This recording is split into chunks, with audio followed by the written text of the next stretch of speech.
a great afternoon. Sorry for the delay and welcome to Narayana IAS Academy. This is yet another live session that we have actually brought forward, and this is Sureka Bhaskar, who will be dealing with the daily news analysis, where we have curated the most important topics from both the reputed dailies, that is the Hindu as well as the Indian Express, that become extremely important and relevant for the UPSC CSE examination. Okay, so with no further delay, let us quickly get into our discussion with our daily ritual, that is the motivation. So what does it actually say here?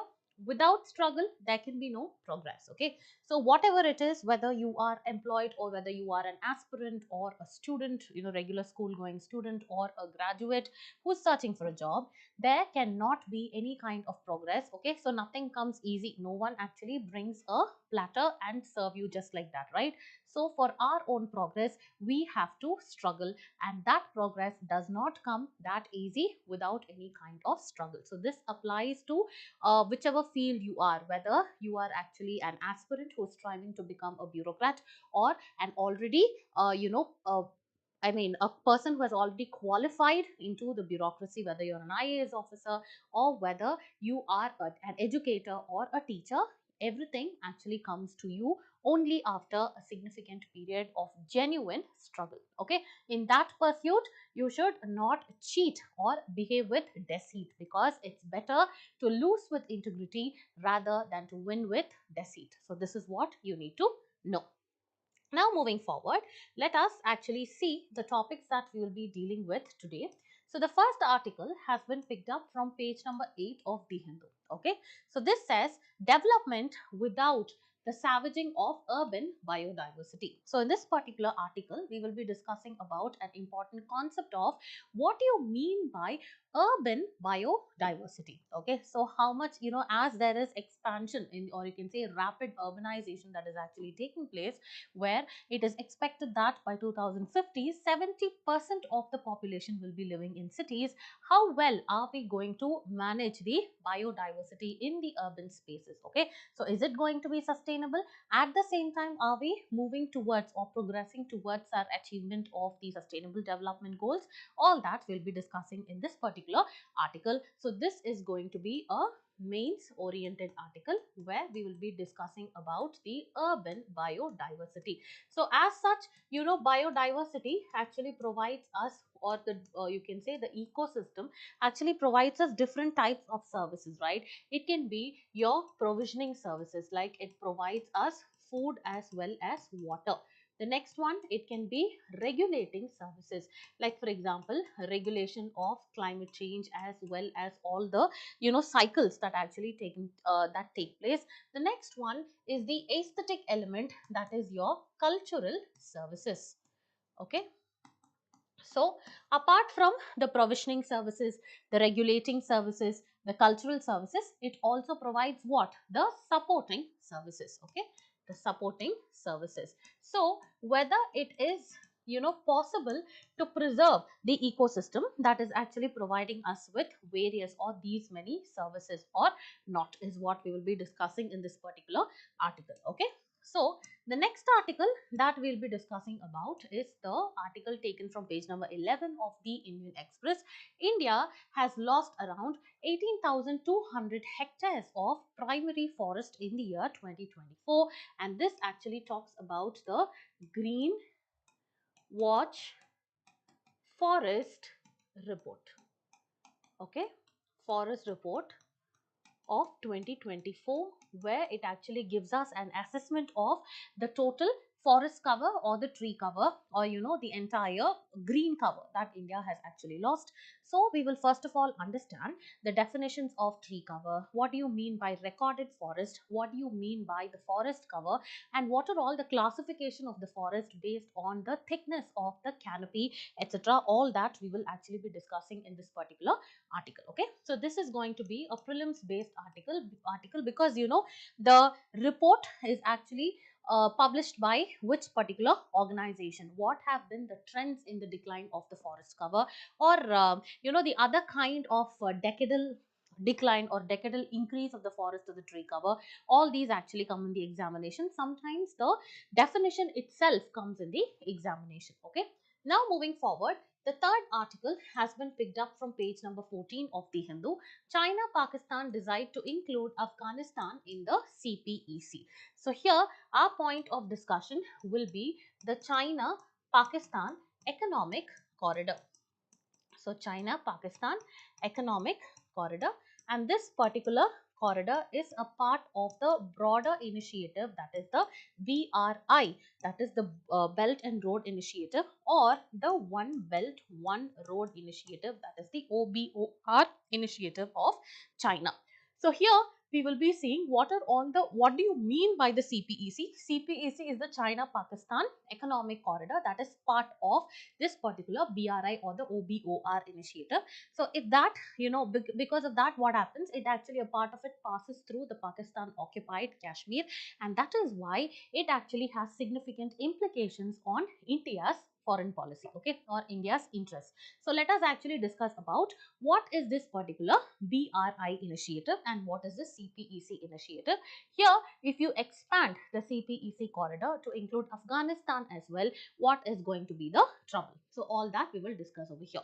So moving on, the next article is development of BrahMos missile with a longer range, and this is the NG variant, that is the next generation variant on track. So this particular article has been taken up from page number 10 of the Hindu, and all the missile systems become extremely important, and specifically after the recent volatility between India and Pakistan, you need to know that this particular air strike system, that is the BrahMos, is very important, okay. So, and what are all the defense strikes, or what the missiles, that defense missiles that India actually has, it has been received from which country, and where does India stand with respect to that of the defense exports or imports as given by CPRI, or this, all this we need to know, okay. So let us move forward into our discussion. This is our first article, okay. So don't focus on the content which is on the board. Please do listen to whatever I am talking, so that it actually makes more sense, okay. Because sometimes if you try to read and ace this, what happens is that it becomes very verbose, okay. So instead listen to me. That is why we are here to simplify your process. That is why we have broken down the content as it becomes very in a way that it becomes very relevant for your examination and the preparation, okay. The first article is development without savaging the urban biodiversity. As I told you, there is actually a rapid pace or at which urbanization is actually happening. So this is both boon, because people migrate from the rural to the urban areas in search of better quality of life or standard of living or better job opportunities or for educational purposes, okay. But at the same time, there is actually increased pressure on the ecosystem, because there is large scale encroachment. Also, the lands are being diverted, okay. So these forested areas or the tree covers, these lands are being diverted to, what to say, other agricultural as well as non-agricultural purposes for infrastructure, development like buildings, industries, etc. So because of this, what happens is that there is actually large scale degradation of the ecosystem and biodiversity, okay.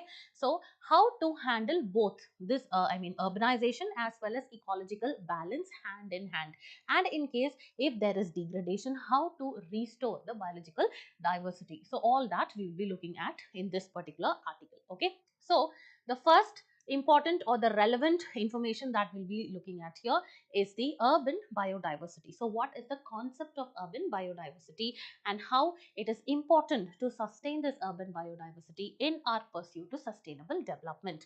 So this becomes important for your mains examination under GS paper 3, environmental pollution and degradation as well as biodiversity conservation.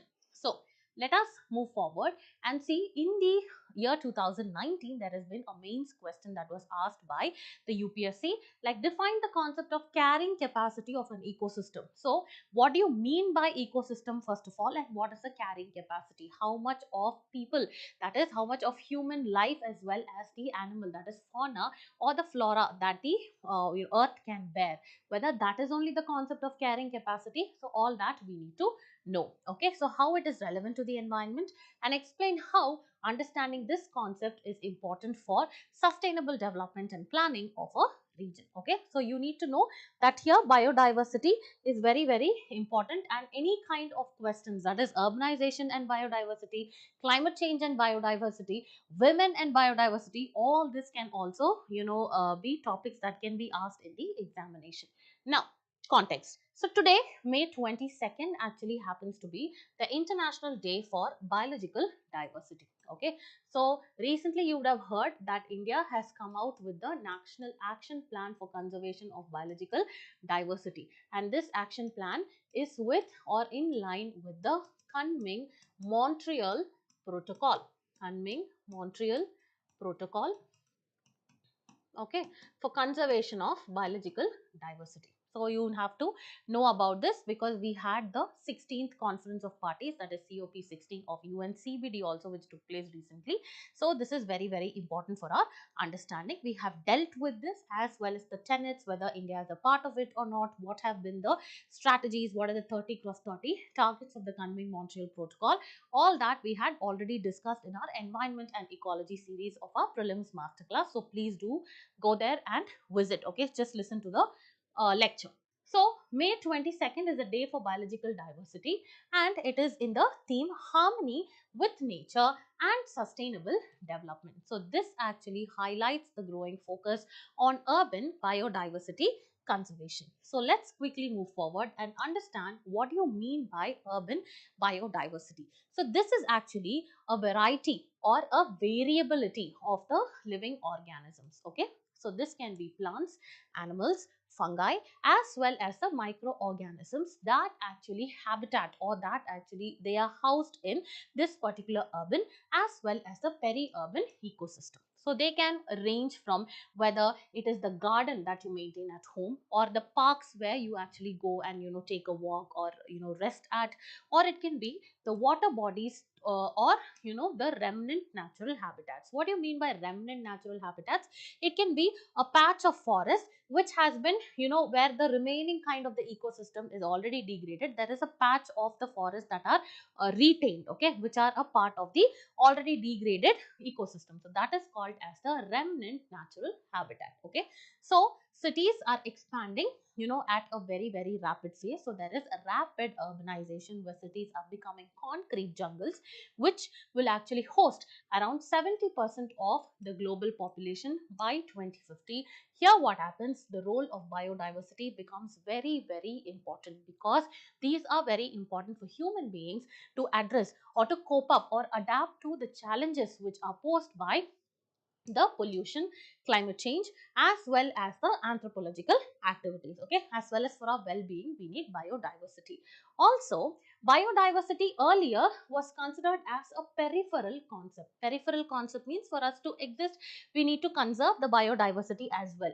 So this was actually the observation earlier, but now what is it? It is actually the central pillar to resilience and livability in the urban spaces. Okay, so whenever you actually plan for urbanization, what you have to do, you have to take into consideration this, what to say, you have to take into consideration the biodiversity also. Okay, so you need to make sure that a place is not only economically vibrant, it has to be ecologically viable also. So these kind of lines are very, very important when you write an answer for the mains examination, even in your essay paper. Okay, so just make sure that a place is not only economically vibrant, but it has to be ecologically viable as well as socially inclusive. Okay, so this is what is your urban biodiversity.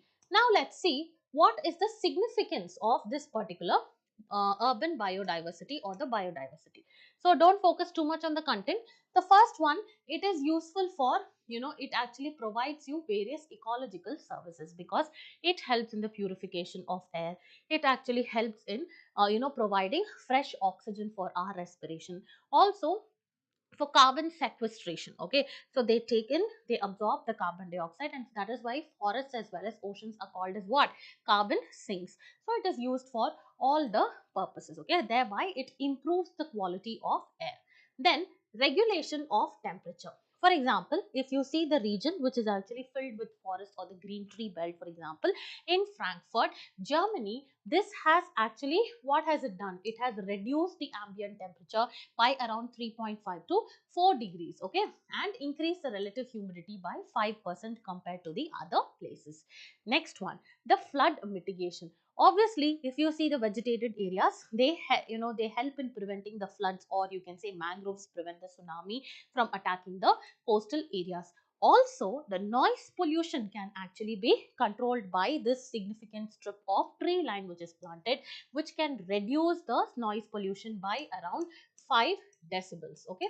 Next one is water conservation and recharge. Okay. So when you actually have the plantations as well as trees, what happens? It actually helps in the recharge of water. Okay, because it has increased permeability. So whatever water is there, it is getting stored in the roots. Okay, and then it reduces the water loss from running surface runoff. Okay, so when the trees are there, it actually holds back the moisture. Next one, it helps in pollination. Okay, so there is actually diverse spread of the vegetation into different areas. Next one is nutrient cycling. Okay, so it actually helps in both because there is decomposition, again there is actually increase in the soil fertility, again the plants grow, so it is actually a cycle. So this is actually the significance of your urban biodiversity. Apart from these benefits, it also provides what? The relief to the mental as well as the physical health. Okay, so here studies have actually found out that if you are interacting with the green spaces, that will reduce your stress. Okay, so reduced stress levels and promote your overall well-being. Okay, then if you see, according to the global biodiversity framework, that is the UNCBD's biodiversity framework, this actually says that urban greenery is essential for improving the human health as well as ecological connectivity. The next one, spiritual and recreational services, because it can be what to say, it can be a treat to your eye, or any kind of spiritual activity or the physical exercise that you want to do in what you say, in a place where you have the tree cover like a park or other urban spaces. Next one, it actually provides the provisioning services. I told you it's one of the services, that is provisioning services. Then you have the regulating services, you have the supporting services, as well as your cultural services. Here only your tourism and everything actually comes. So it provides food, fiber and water, directly contributing to the urban nutrition as well as resource availability. So these are all the significance of urban biodiversity. Let's move forward and see what are all the economic benefits. Okay, so if you see, there has been recent studies. Okay, so if you see the mega cities which actually has tree covers or other kind of the ecosystems which are present, they provide the services that is equivalent to around 8 crore worth rupee per square kilometer of tree cover annually. Okay, so this actually what it contributes to your what? Your community health. How? By improving your air quality. Okay, when your inhalation of air is very pure, then what happens is that the healthcare cost reduces, right? Healthcare cost reduces. Okay, then next one is development of green infrastructure. So you have green infrastructure like the parks and the tree lined avenues. This will boost your urban real estate value, as well as the quality of life also will be better over here. So livability indices. Next one, it will improve your climate resilience. Okay, so urban biodiversity when present, this increases the adaptive capacity of the cities, because when there is extreme heat, what happens? You have the creation of the urban heat island, right, where the high pressure keeps the warm air trapped. So that is why you have increased in the temperature. So the urban heat island effect will actually reduce, and then they play an important role in absorbing the excess rainwater. Okay, and also mitigating heat waves, I told you, and maintains ecological stability. Okay, so this is the economic benefits it provides. Now, if you see the statistics of the urban forest cover in India, according to the Forest Survey of India 2023, you can see the average forest cover in India is just 10.26%. percentage. Okay, where if you see it's spread or the distribution across different cities in the country, you can see Mumbai 25%, Delhi 12%, Chennai very very poor, Ahmedabad 3% only. So that is why what happens, Chennai and Hyderabad are actually have become extremely, they have become heat islands, you do not know. Okay, so recently during my visit to Chennai, it has become extremely hot. Okay, because people, or you can say the settlements, these people have started encroaching the river beds also. So that is why when there is torrential rainfall, what happens, the entire place gets flooded. Alongside, there is no proper urban planning, the drainage system is not maintained. Because of that, you have breakout, the diseases actually break out like cholera, malaria, etc. Okay, again, when the health expenditure of the government towards the healthcare system is very very less, what happens, you have high mortality rate. Okay, so this is why it is happening. So Chennai and Hyderabad have lost up to 2.6 kilometers, square kilometer, and 1.6 of the forest area respectively when you see the previous decade. Okay, now moving forward, what are the challenges to urban biodiversity in India? Of course, there is unregulated, okay, or you can say there is rapid urban expansion as well as the land use changes. Okay, so what are the people doing? There is lot of encroachment which is actually happening even in the water bodies, okay, the green spaces, etc. Example, everywhere you will see Chennai only, because Chennai has become a city where there has been extra large scale deforestation, establishment of industries, and people come inside for work, they encroach on the green areas. Then that is why they said Chennai and Hyderabad have lost this much, right? And then conversion of independent houses into high rise buildings. Earlier, if you used to have an independent house, what happened, you used to have a garden there with the at least minimum biodiversity surrounding, right? But now these are converted into skyscrapers. Okay, so this has resulted in depletion of the home gardens, and so you no longer find trees like coconut trees, jackfruits, etc., which are present. Next, pollution and ecological degradation is also a threat. Okay, for example, if you see in Pallikarnai, this is actually a place in Chennai. Okay, so here it used to once be a garbage dump and sewage drains, and this severely affects the ecological integrity of the region. And also there is huge garbage dumping and sewage inflows, and this is all because of what? A very rampant and unregulated infrastructure that is actually coming up in this particular region. So this is few of the challenges.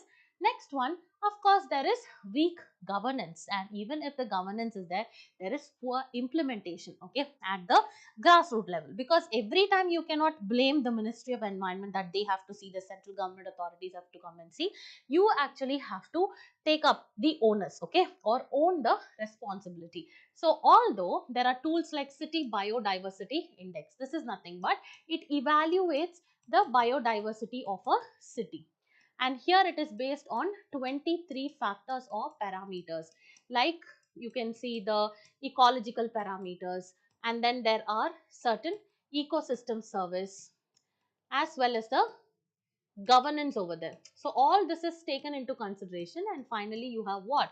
The biodiversity. You have the CBI. Where is it? Yeah, you have the City Biodiversity Index. Okay, and here what happens is that based on the findings of the CBI, City Biodiversity Index, what happens? Cities actually develop something called as the local biodiversity strategy and action plans. Okay, so this is what it is. Next one, enforcement of planning regulations, like mandatory green cover should be present there. All that is very very inconsistent and absent in cities, particularly like Chennai. So this is also a challenge. Next one is loss of ecological connect and native species. Okay, because what happens is that rapid urbanization actually fragments the habitats. Okay, so when there is a patch of land, if this is the patch of land where this is the natural habitat where you actually have different species of trees. Okay, but when you are constructing a building over here, what happens? You are removing this particular portion, so there is fragmentation that is already happening over here. So what happens is that this breaks the ecological connectivity, and also because of this, what happens? There is threat to the native species. Okay, this is what they are talking about over here. And also, when you convert your forest land into plantations, what happens? There are sometimes exotic species which are brought, which at the same time become the alien invasive species. This is also very dangerous to the ecosystem. Next one, the public is actually not aware, and also they are not ready to participate in the biodiversity conservation programs. It is very minimal. Okay, so ecological value of the urban biodiversity or their role, that is, the citizens are more unaware of the ecological value. Okay, so all this is done. Now move forward. What can we do? Okay, so what is ahead in time? What can we do is that we have to mainstream, that is, you have to in your urban planning, you have to integrate, what? The mainstream biodiversity. You have to integrate the mainstream biodiversity. Okay, you have to bring about what? The ecological corridors for the flora as well as the fauna movement. So this is what it is, and this is one example, that is the Coimbatore greening model. So this is actually in India, and this also have to be replicated in other forests where the entire area looks like you're restoring the natural forest, but then nothing comes like the natural ecosystem. Once it is destroyed, it's destroyed only, but all the other things are very artificial. Okay, next one, institutional strengthening and governance. So you have to empower the urban biodiversity committees under the Biological Diversity Act with funds, autonomy and training. Also, you have to make local biodiversity action plans on what is the amount of biodiversity that you're going to conserve, in which stretch of the area which have been deforested or degraded, all that you need to see, and also you need to make the public accountable. So this is what it is.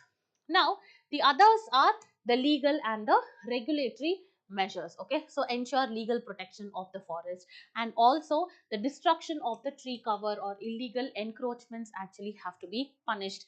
Next one, we have the recent incident of the Kancha Gachibowli tree felling, right, where the Supreme Court intervened and they said that you do not have any, you have to currently stall your work, because that is actually resulting in the ecological destruction.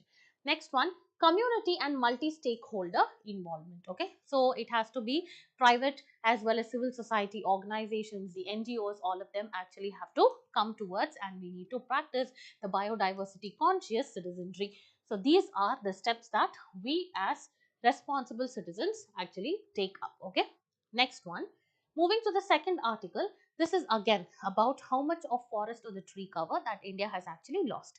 So India has lost around 18,200 hectares of primary forest in the year 2024 when compared to the previous 17,000 hectares. Okay, so this is why this particular article is in the news. So here it is important for us to understand what are the measures that India takes for forest conservation, and we'll also look into this particular report, that is the Global Forest Watch report, that actually talks about the status of tree cover, forest cover, etc. Important for both the prelims as well as the mains examination. Now moving forward, there has been a question which has been asked in the 2020 mains examination with respect to the status of the forest resources in India and its resultant impact. Okay, so just a minute, let's see if there is any comment in the comment section.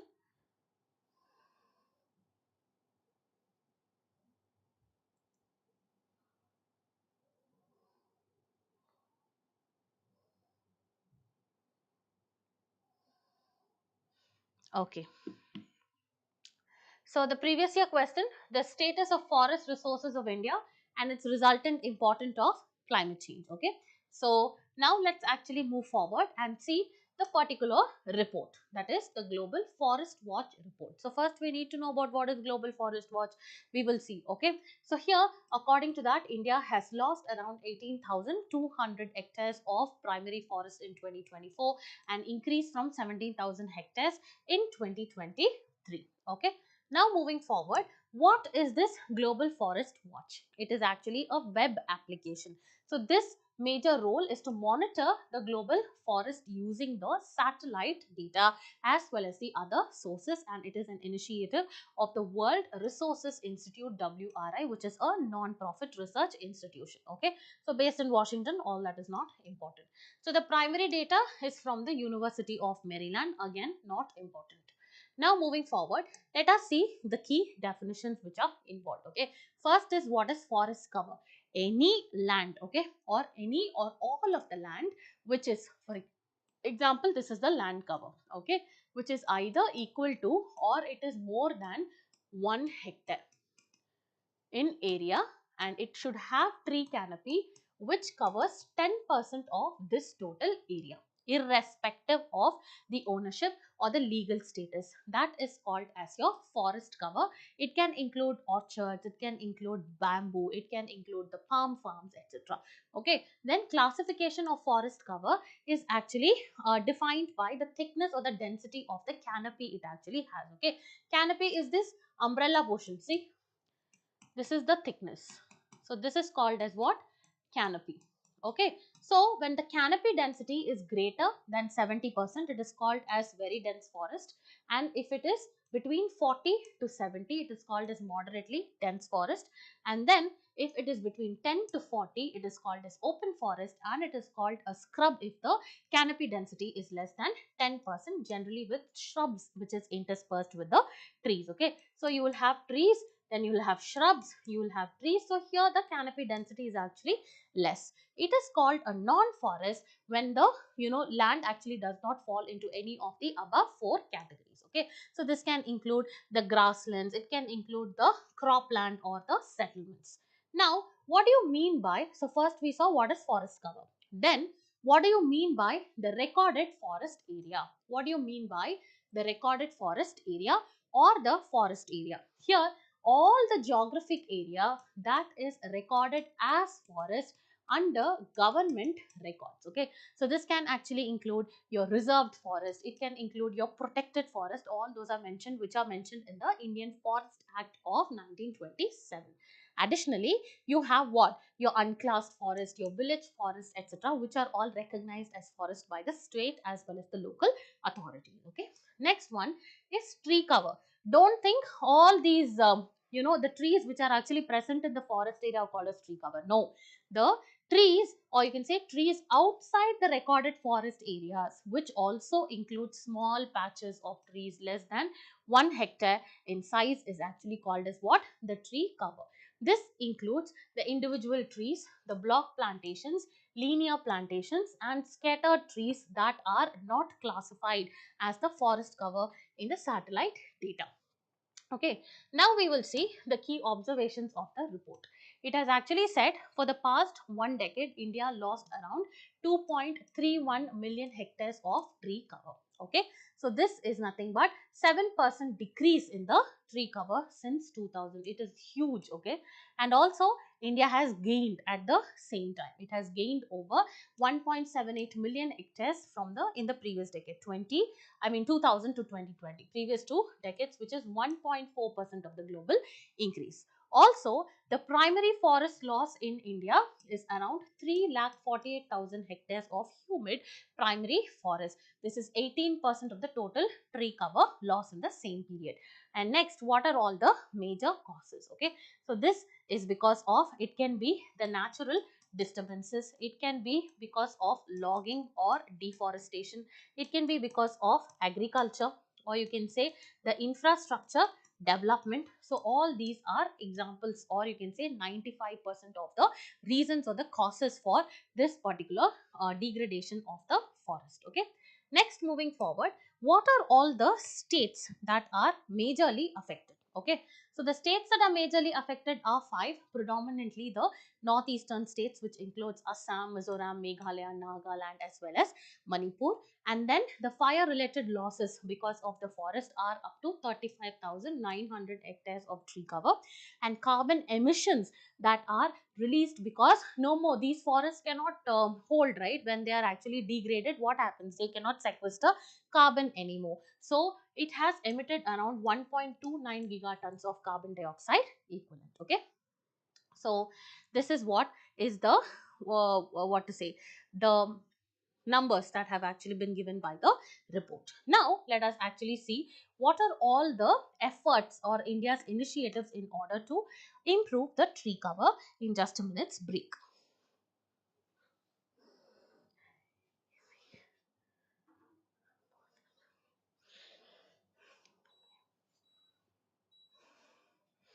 Okay, so India's initiatives to improve the tree cover. Okay, so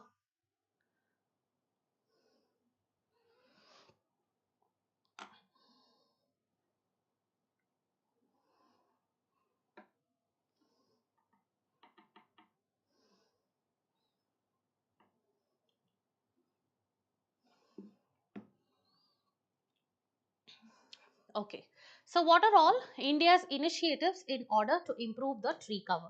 So first one, it is National Action Plan, the Green India Mission. This is one of the 8 missions under National Action Plan to combat climate change. Okay, so this was brought about in the year 2008 by the government. Okay, so it has, apart from the Green India Mission, okay, so let's first see the Green India Mission. So this actually focuses on increasing the forest and the tree cover by 5 million hectares and improve the quality of forest to another 5 million hectares of the forest and non-forest lands. Okay, so here this is actually one mission, right? So this is Green India Mission. So all the other 7 missions actually include your National Water Mission, then you have the Solar Mission and mission on sustainable habitat. Then you have a mission on sustainable Himalayan ecosystem. Then you have the mission on efficient, energy efficiency and so on. Okay, so these are all the other missions, again not important for now. So this is what is one of the missions that has been brought under by NAPCC in 2008. The next one is compensatory afforestation fund. Okay, so here this is the fund that is used by the states as well as the UTs in order to compensate for the loss of forest that they actually bring because of the developmental projects. Okay, next one is Nagar Van Yojana. So this actually focuses on developing 600 Nagar Vans, okay, as well as Nagar Vatika. So this is nothing but you have to recreate the forest in the urban as well as the peri-urban areas. Okay, the next one is your National Afforestation Program. This is a centrally sponsored scheme for regeneration of degraded forest and adjoining areas in the country. Okay, so regeneration of the degraded forest has to be brought back. So this is what is your National Afforestation Program. Now moving forward, let us actually see this particular article, that is the third article, China Pakistan to include Afghanistan in CPEC. Okay, so in the recent trilateral meeting that was actually attended by the ministers of all the 3 countries, that is in China, Pakistan as well as Afghanistan, China and Pakistan have now decided to what? To include Afghanistan or to expand this particular CPEC, that is comprehensive, that is not, sorry, not comprehensive, the China Pakistan Economic Corridor. Okay, so what is the CPEC? It actually comes under the OBOR. Okay, that is nothing but One Belt One Road Initiative. All that we will see. Important to understand this. It's part of GS paper 2, that is international relations under bilateral, regional groupings as well as agreements involving India and which are affecting India's interests. So, if you see in the previous year in 2017, they have spoken about how China is actually using the economic relations that it has or the trade surplus that it actually has as a tool to what to say, impact the other countries, that is India as well as the neighbor. So this has been the question.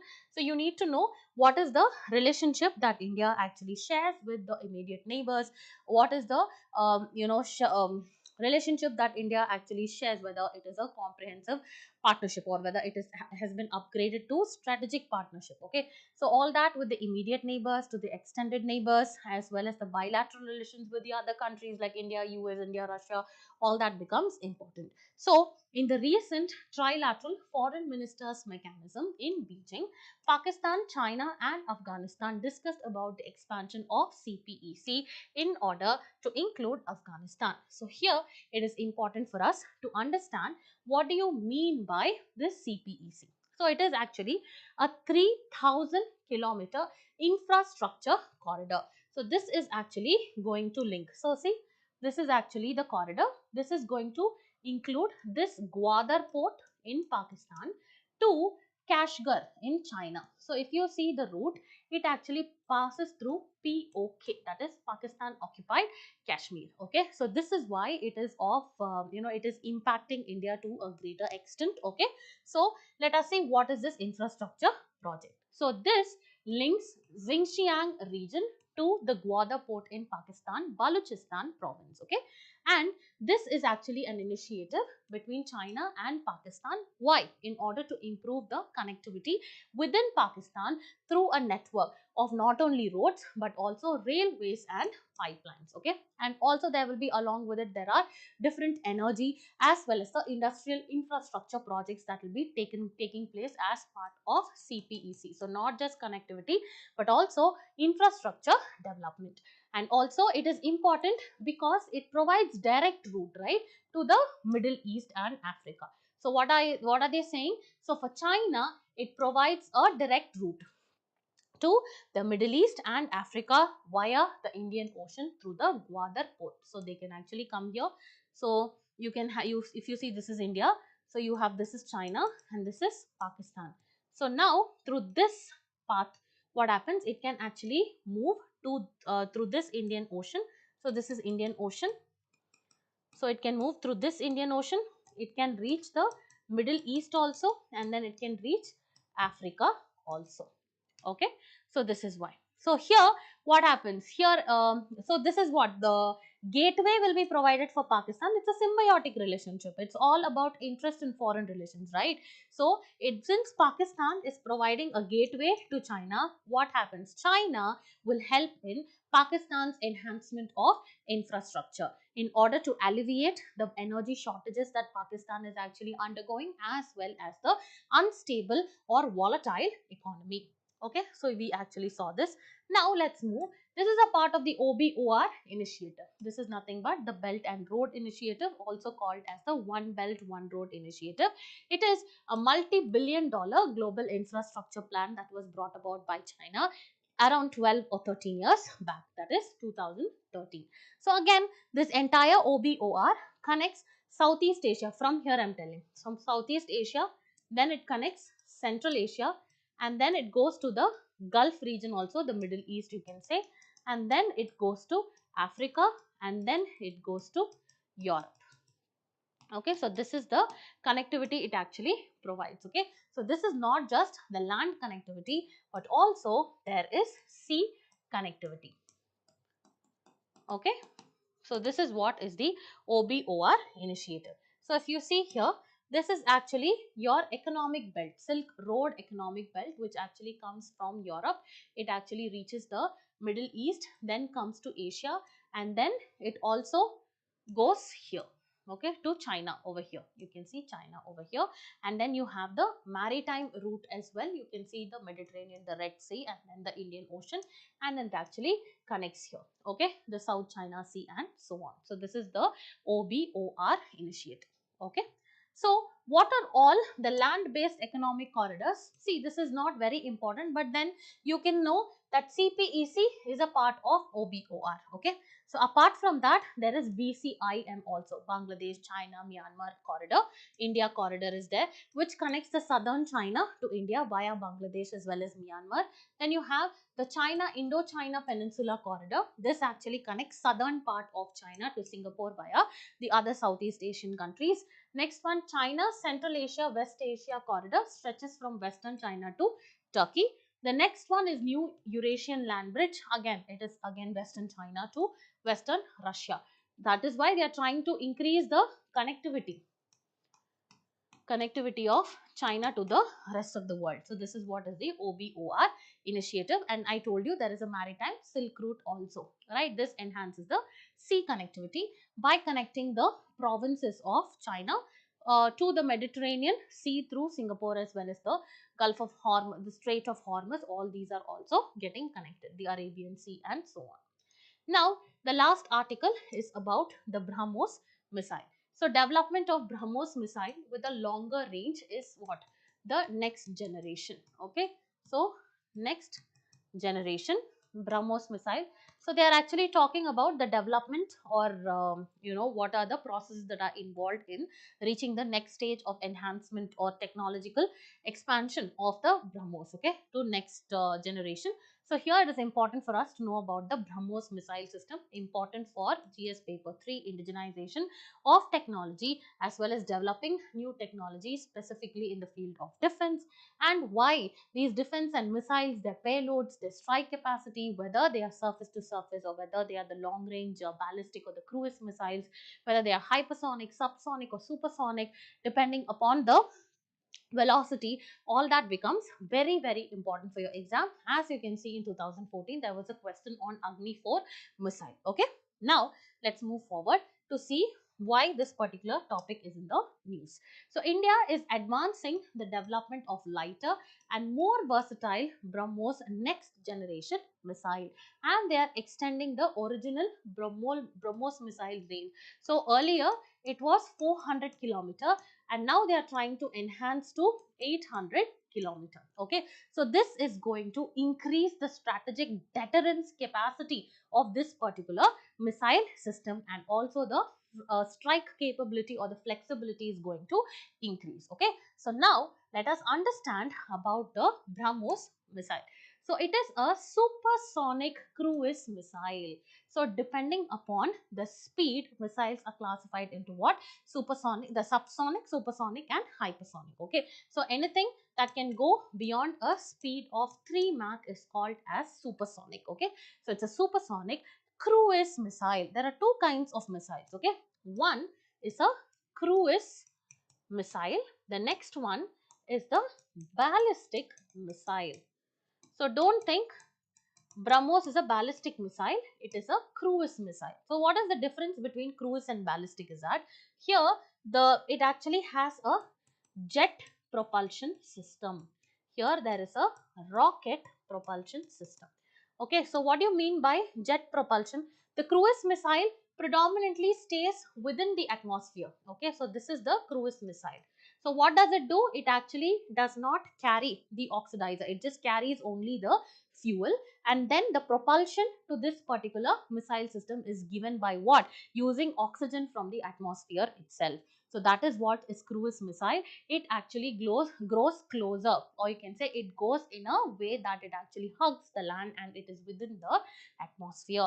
Whereas if you actually see the ballistic missile, here it is actually powered by the rocket engine. It actually carries what? Both fuel plus it has the oxidizer to provide the propulsion. So it actually follows a projectile. Okay, it goes outside of the atmosphere and then it moves, okay, back to the earth surface or through the atmosphere by gravity. Okay, if you see cruise missile, throughout their journey they are guided, and here it is only guided till here.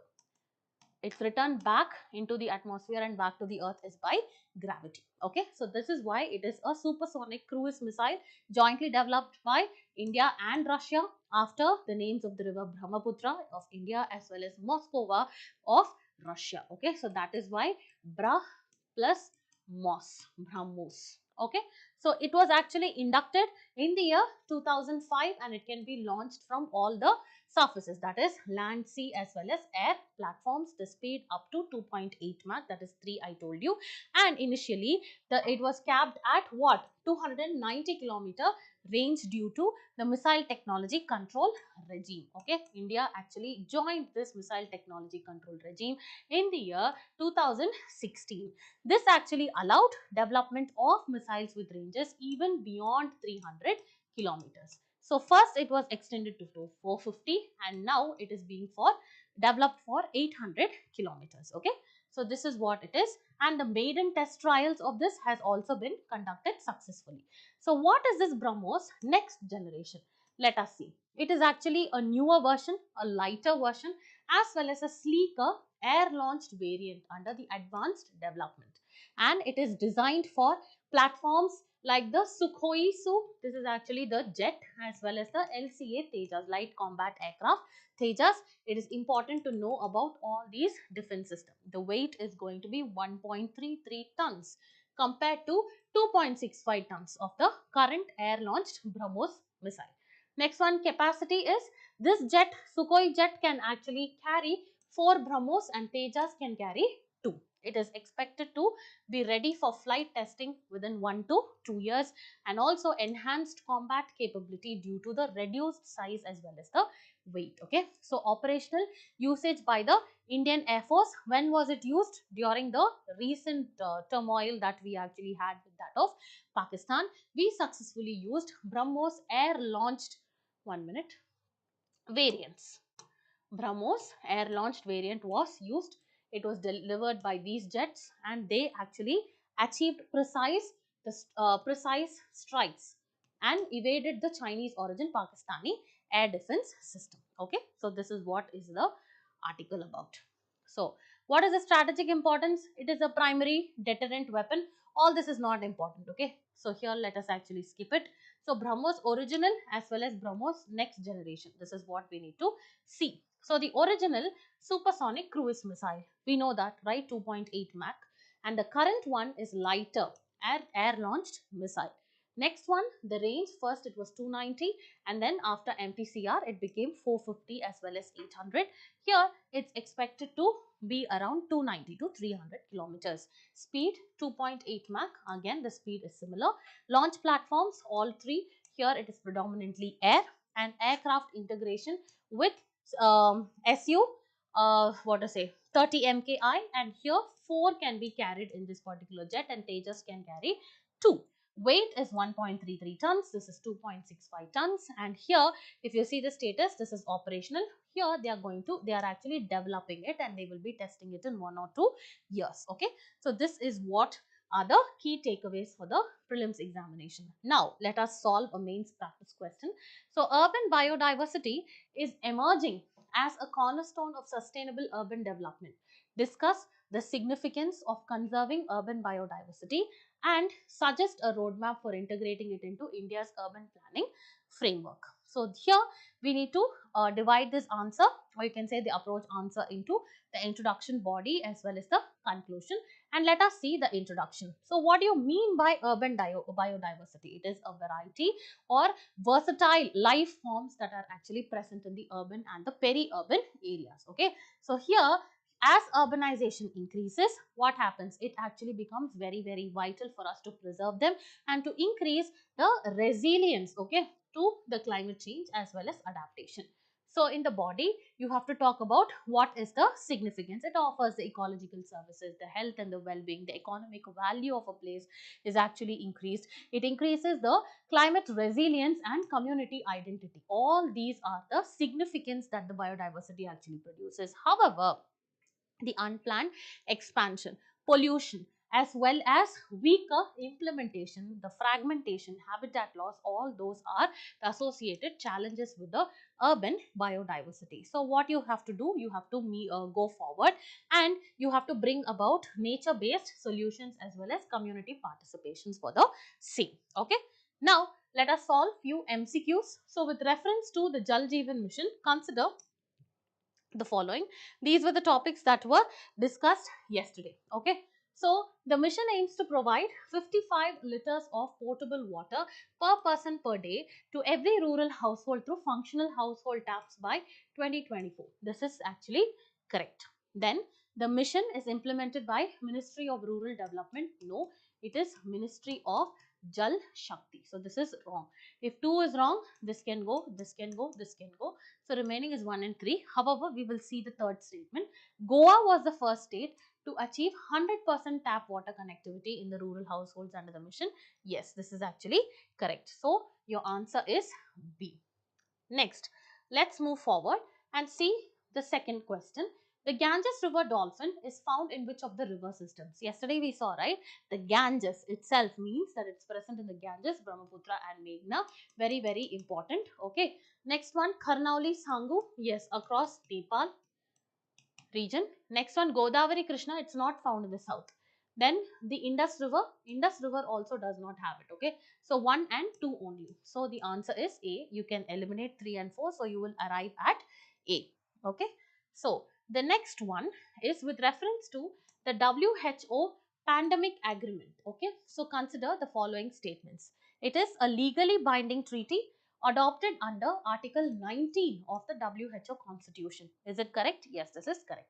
Next one, it replaces the international health regulation. No, it does not replace, it just complements the international health regulation, and we also discussed about what is IHR. Okay, so this is wrong. When 2 is wrong, this can be done away with, this can be done away with.